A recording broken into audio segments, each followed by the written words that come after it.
Good morning, ladies and gentlemen. On behalf of your host, Mayor Pro Tem and City Councilman Arthur Day, I would like to welcome you to the 4th Annual Elected Officials Luncheon. Some 12 or 13 years ago, there was a knock on my front door, and per my local SOP, I peeked out the window to see who it was. I said to myself, I don't recognize that person, but it's the oddest Jehovah's Witness I ever saw. Not wanting to be rude, I opened the door.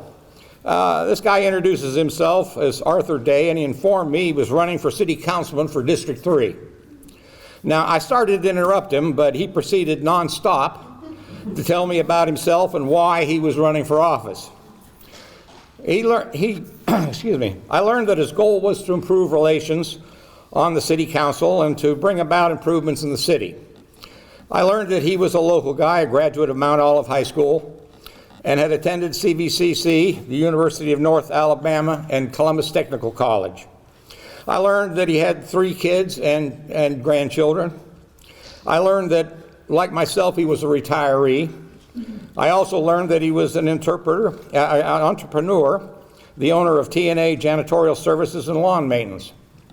Now, on his second breath, I learned that his service to the community included 6 years on the Parks and Recreation Board, 9 years on the City Zoning and Adjustment and Appeal Board, and of his service on the Personnel Review Board.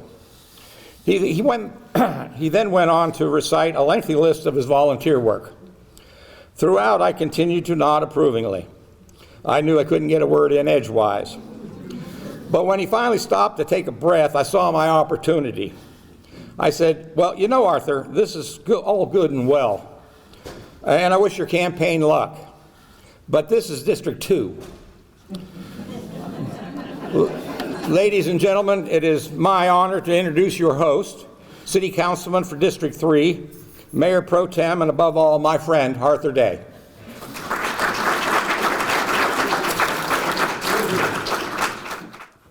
Good morning, everyone. You know, I didn't give Jim that information. I don't know where he found that at, but I'm going to say everything is true what he said about me.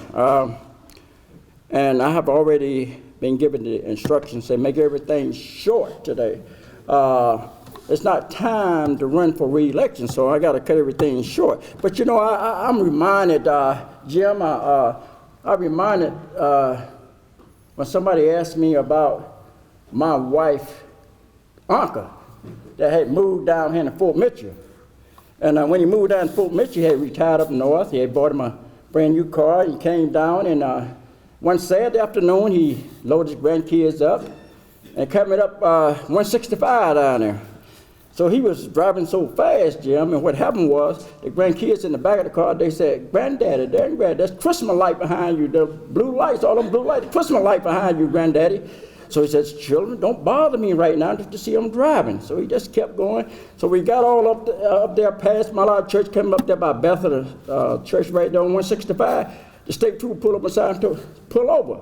Once he pulled over, he walked over there to the car. He said, now, I see you have your family in here. He said, why are you driving so fast?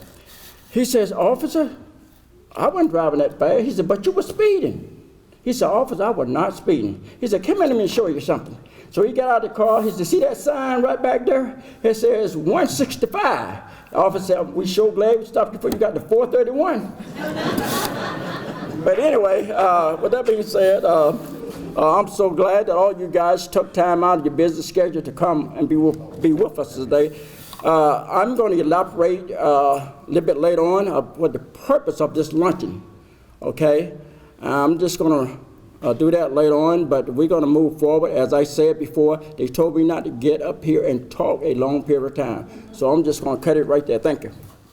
I'm here today to welcome everyone and appreciate all of you coming, and especially to thank Councilman Mayor Pro Tem Arthur Day for putting together this. It's not easy to do, to put together something like this.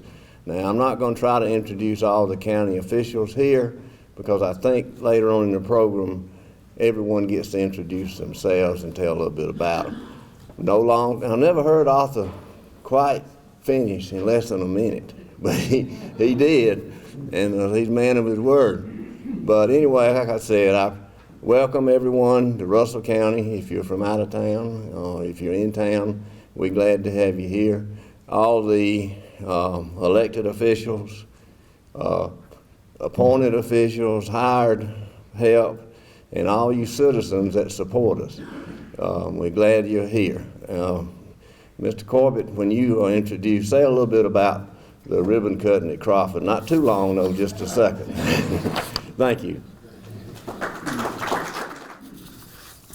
Good morning. On behalf of the mayor, who's not able to be here today, and he sends his regrets, he's out of town, and the city of Phenix City, I just want to welcome everyone. We also want to thank Councilman Day for the hard work he's done to bring this about the fourth time, and he reminds us quite often, so we can't miss this thing, because he reminds us every once in a while that we got to be here. But he asked me to bring a welcome, and the Lord laid it on my heart. I was thinking about what I would do with my greeting, and the Lord laid it on my heart to share with you all. In Jesus' walk on the earth, there was a time during his ministry where the disciples were really starting to focus on who was going to be Jesus' right-hand man. And they had a moment where, I think I should be the right-hand man.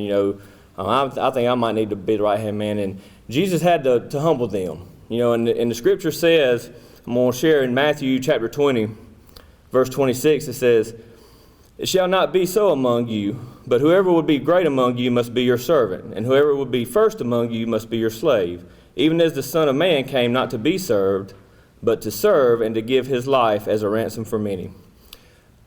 I think about us as elected officials and the opportunity that we're given by the people that we represent.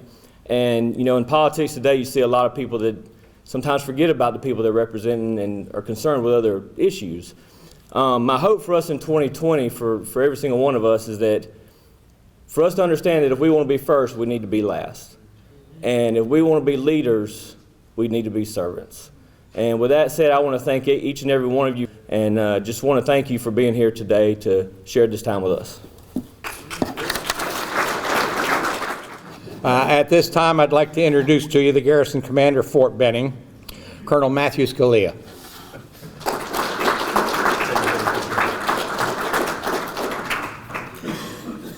Ladies and gentlemen, thank you. It's a true honor and privilege for me to be here. Councilmember Day, thank you again for extending the invitation to us. I know we have representation here to speak in the past, and it is very important to us, so I hope you benefit from us. I have to begin by saying this is a bit of an odd crowd for me to speak to. I've sometimes been compared to the mayor of Fort Benning. I'm always very uncomfortable with that because I'm very unelected. Okay, so those of you who have the challenge and arduous task of campaigning, well, I was just told to do this, and as a good soldier, it's what I do. On behalf of Major General Brito, the commanding general of Fort Benning, thank you again for participation. He's unable to make it. He's on the road quite a bit, as you might imagine. Before I do go further, listen, so I come to lots of events. I see lots of high school color guards participate from Central High School, and it's Navy, but it's okay. You all did a wonderful job, and I must say, your manual of arms with those rifles is some of the best I have seen. So can we give them a round of applause?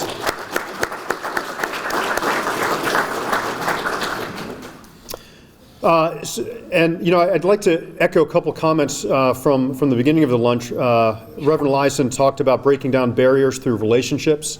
That's exactly what I'd like to talk a bit about today. And then Councilmember Gordy spoke of the servant leadership, and that's something that we all, as leaders in the military, try to impress upon our junior leaders. That is really what we try to do and try to refocus on every day, because it is really just the best way to lead, isn't it? So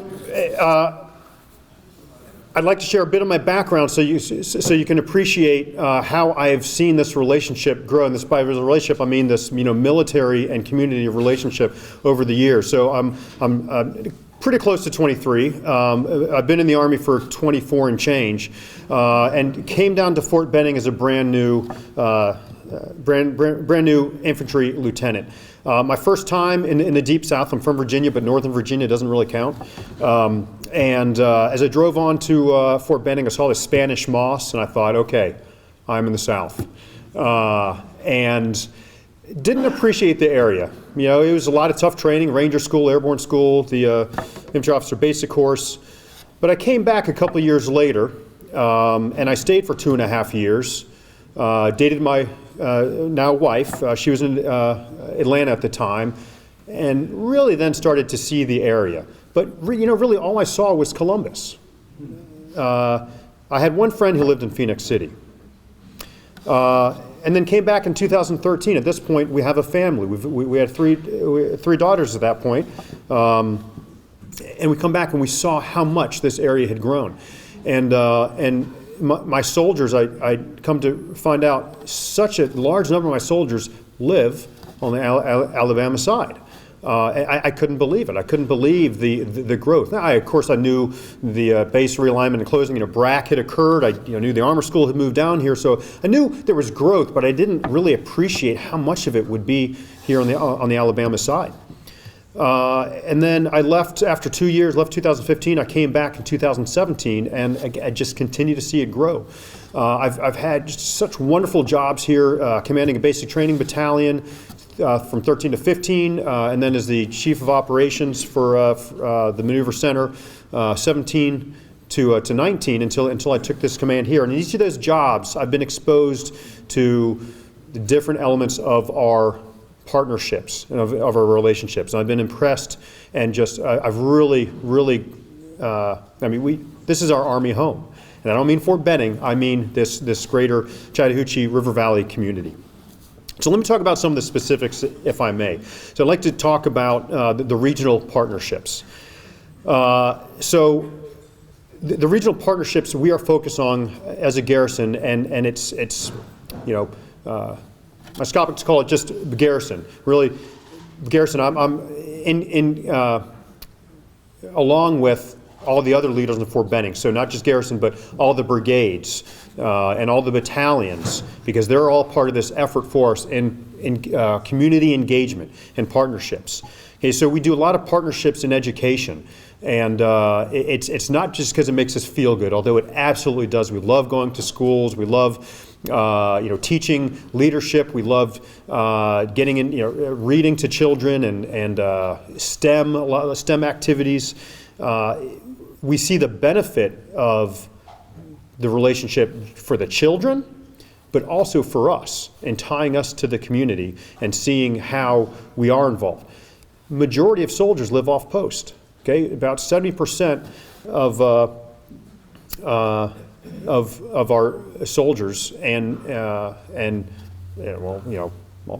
entire civilian workforce lives off post. So we send our children to the schools. Okay, our spouses have employment in town. We go to the businesses. So it would be foolish for us not to appreciate these partnerships. So through the schools, that's just one area in which we do so. So to businesses, this is extremely important to us as we continue to grow. And I'll tell you, Fort Benning is, I live it on, it seems every month we're getting another query. Hey, Fort Benning, we'll think about another unit coming down. You think you all can handle it? Yeah, we can handle anything. But businesses are important to us. More and more, and you all know this, spouses are working. More and more families are dual spouse employment. And to have a spouse with great skill set move from California or Alaska or Texas to come here, it's a struggle for them to find employment with certifications, licensing, things like that. So we're in touch with the chamber and you all, and how do we overcome those barriers to make those transitions easier? How can we get employers to recognize, don't count them out if you think they're only going to be here for 2 to 3 years. They are great team members. These are people you want on your team.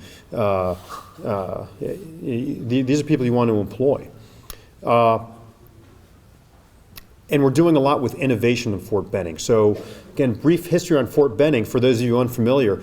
Though 1918 it was established as Camp Benning and a full fort by 1919, it has been an innovative center for the Army since its inception. The Armor Force, the Tank Force, didn't start at Fort Knox, Kentucky. It started on Fort Benning. airborne training, Ranger School, air mobility.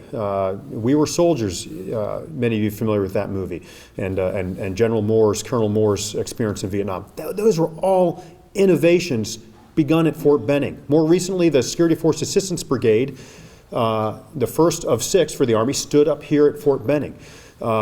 Most important, I think, as we talk about relationships between, well, I'll say those innovations were all great, but they were and though we were supported by the community, it was still really Army-led and almost Army in its just doing it on its own. We are now named the Army's Center for Robotics. And that has huge implications and opportunities for us together through education, okay, from the community colleges and other colleges in their own robotics curriculum, for the schools, secondary schools, through STEM, through businesses. Business growth, come here to the Robotics Center. Okay, so we're very excited about how we will continue to grow together in that respect. And then lastly, another key area for us for a partnership is retirement. Okay, we want, and this is part of our vision, and you know, we with your chamber leadership, we had our garrison strategic planning a couple months ago. Where are we going? Where are we going as a garrison? Where do we want to focus our energies? And I'll tell you, so. You know, for those, you know, many of you have done these sessions, the strategic planning sessions before. Okay, you got to start with your mission and your vision. Okay, well, our vision is that we are the place that people want to live, work, and retire. Okay, we want to keep the workforce here because we think we have a lot. We know you have a lot to contribute to us, and we think we have a lot to contribute to you. Okay, so I think that's another great opportunity for us in future partnerships. Again, ladies and gentlemen, Benning is growing. We work, I think, well with you all in giving you those updates. Want to bring you on to Fort Benning, see us, okay? I have a great Deputy Garrison Commander, Chris Ferris, who had been Fort Huachuca, Arizona previously, and he's brought some great ideas to our team, and one of which includes bringing more leadership onto Fort Benning for a good program to show you everything we have going on. So please be looking for an invitation such as that in the near future. Cognizant of time, I will leave it there, but I will remain behind for any specific questions you may have. I really do. I had the enjoyment of speaking at your chamber's breakfast a few months ago, and I told them then, and I'll say it now, I like coming to this side of the river. I don't do it often enough. It's a very friendly hometown feel. This is surely no exception. Ladies and gentlemen, thank you very much.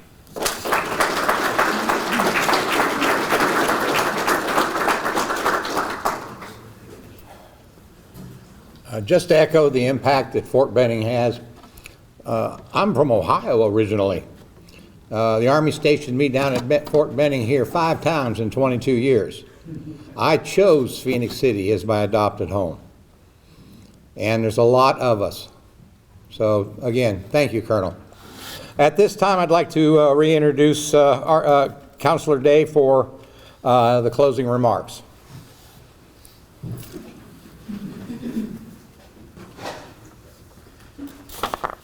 We want to thank Colonel Salir for those remarks. He did a fantastic job. One of the things that I had the opportunity to visit Fort Benning quite a bit, especially the National Museum, and I remember just a few years back to a previous council that was Councilmember Gale Head, Ms. Peggy Martin, and the 3 of us used to go out there quite a bit at a different program. And I remember going to the National Museum. So we had somebody came now from Washington, D.C. I believe, I want to say Joint Chiefs of Staff. And then it was spoke about Columbus, they talked about Fort Benning. We were sitting in the audience, they was talking up, and I said, and then Miss Martin, he's a Gale, said, they didn't say anything about Phenix City. They don't even know we exist. And then I said, you're right. I said, I'm going to see if I can fix that. So what I did, I started going to Fort Benning for different things, and I had the opportunity to meet the former General Kelly and McMaster. I met General Wesley, I think his name was, the last one out there, and I had the opportunity to meet General Bruto. I guess I pronounced his name correctly. But anyway, he's a fine gentleman, and I had the opportunity to meet them a while back when he first came to Fort Benning, and I was at his reception, New Year's reception a few weeks back. I had the opportunity to meet his wife, Michelle. As a matter of fact, we took pictures together out there, and I told the gentleman, Dan, I told him last time I was there, I said, look here, I said, you have soldiers in Fort Mitchell, you have soldiers in Phenix City, you have soldiers in Smith Station. I said, this is one region. He said, you're exactly right, Councilman. And he said, but unfortunately, I won't be able to come and speak, but we'll be sending a representative. And he did send a fantastic gentleman here by the name of Matthew Celestia. Let me share this with all of us. We're going to be very brief. I've been asked a couple of times what the purpose of this luncheon. And I said to those in the video, the purpose of this luncheon, as I recall when I first started campaigning approximately almost 8 years ago, what I wanted to do to improve the relationship between the state, county, and city government.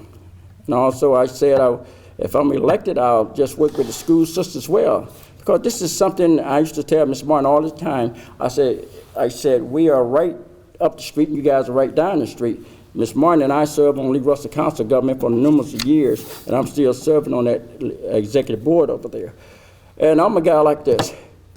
I do believe this is one region. This is why I invited Skip Henderson. I don't know what happened today. Skip Henderson representing Fort Benning, and also my good friend Bubba Copeland, and also the mayor out of Hirschburg. Because I believe this is one region. We all know this is one region. And I do believe if we come together, we might have different. We are going to have different because we all made from different, same cloths but different opinion. Everybody has an opinion. I always say this around the council. Everybody has a different opinion. But we must come together. If we come together, we could eliminate some of the things, the issues that we have in our community and make it much safer. And this is what we must do. We got to do this. I do believe that it can be done. All we got to do is come together and on one accord. This luncheon here started by myself, and I had some help. And I don't mind saying this. We put a lot of work into this. I say this all the time. The young ladies in the city clerk office, I work with them to death. They the ones sent the invites out and what have you. But I also sent out email myself to follow up. My good friend and Mayor Haggard out of Tuskegee, so he said he would be here. But I can say this, we all are human, and things do happen. But I'd like to say to all our elected officials, we elected not to be served, we must be serving. But not to be served. We are serving. And I often say this in Sunday school as well. I said, Jesus was the greatest man ever walked here on the earth, but he was a servant. He was a servant. And this is what we got to do. We got to lift up other people around us, you know, and this is what we got to do. And we got to treat folks right. And we love one another. If Jesus had loved us, this would be a better community for all of us. I said I'm going to cut it short, but anyway, there's some more folks that I'd like to recognize. Our sponsor today for today's lunch is Darrell and Darrell Law Firm. Are they here today? They're here? Okay, they sponsored the lunch in which we enjoyed today. And our former sponsor with Mr. Wooten and Peak Law Firm in Columbus. They sponsored 1 year. And Mr. Wooten, when you stand, I saw him somewhere. Mr. Wooten? Oh, he left? Okay, and then we have one of our sponsors previous year was Walter Mullen and Callahan Law Firm. I think some of them are still here. Will y'all stand, please? Joseph, one. Oh, thank you.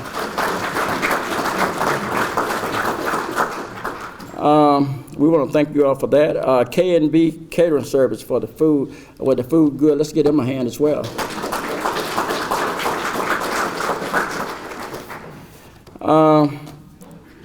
One other thing I'm going to say, and then I'll be finished. Let me share this with all of us. There is a lady in the audience. She's my worst critic. She tell me, you got a speech impediment, you can't talk, what is your problem, you know? And then I said, what comes from the heart goes to the heart, you know? And she said, yeah, she said, but you got to do a little bit better job at speaking and what have you. She's my worst critic. And you know what? I love her to death. I'm going to ask my wife to stand. what is she doing?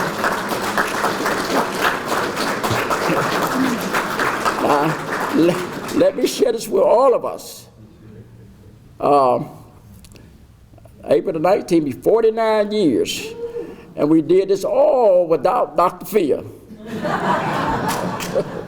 I say this to her all the time. We talk about some issues, stuff like this. But you know what?